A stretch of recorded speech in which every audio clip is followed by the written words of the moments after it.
Hello everyone, good morning. তোমরা কেমন আছো? আশা করি ভালো রয়েছে। আমিও ভালো আছি। তো ঘুম থেকে উঠে স্নান দান করে চলে এসেছি মা ষষ্ঠীর পুজো দিতে।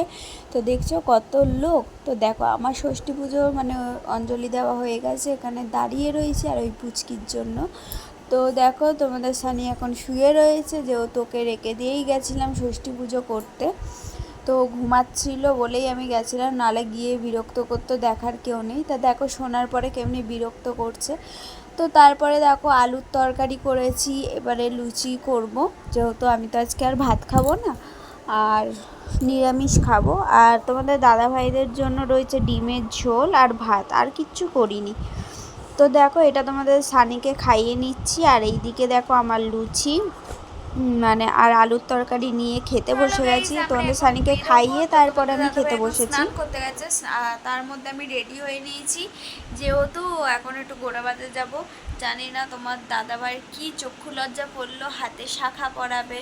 তো যাই হোক, আমি শাখা না পরি আমার কি। তো যাই হোক, একটা বিবাহিত মহিলার কাছে শাঁখা সিঁদুর এইগুলোই হচ্ছে অলংকার। তো তুমি কোনো সাজ না সেজে একটু শাঁখা সিঁদুর করলেই তোমাকে সৌন্দর্য লাগবে।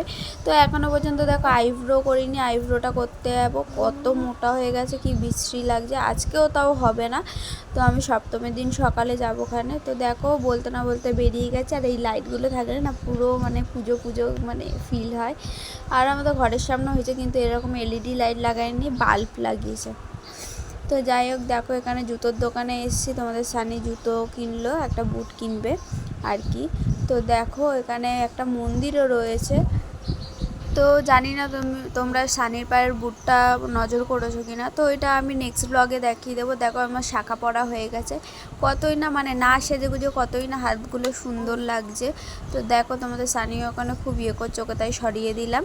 তো দেখো এখানে ও একটা খেলনা কিনেছে, মানে আমি কিছু কিনলে ওরও কিনতে হবে। তো দেখো ঘুরতে যেতে ইচ্ছা করছে, কিন্তু ঘুরতে যেতে পারছি না, যেহেতু তোমাদের দাদাভাই সকাল 4টের দিকে গাড়ি চালাচ্ছে। বলছে আজকে আর ভালো লাগছে না, সপ্তমীতে নাহলে অষ্টমীর দিন যাবো ওখানে নাইটে দেখতে।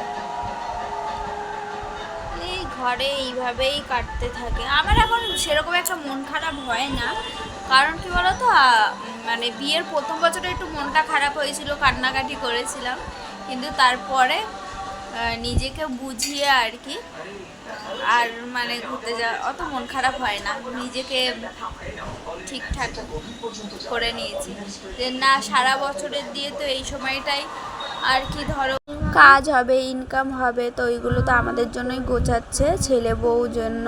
তো যাই হোক চলো, আজকের ভিডিওটা অনেকটাই বড় হয়ে গেছে। তো আজকের ভিডিওটা এইটুকুনি। যদি ভালো লাগে লাইক কমেন্ট সাবস্ক্রাইব করবে। আবার নেক্সট ব্লগে দেখা হচ্ছে। তোমরা পুজোতে অনেক আনন্দ করো।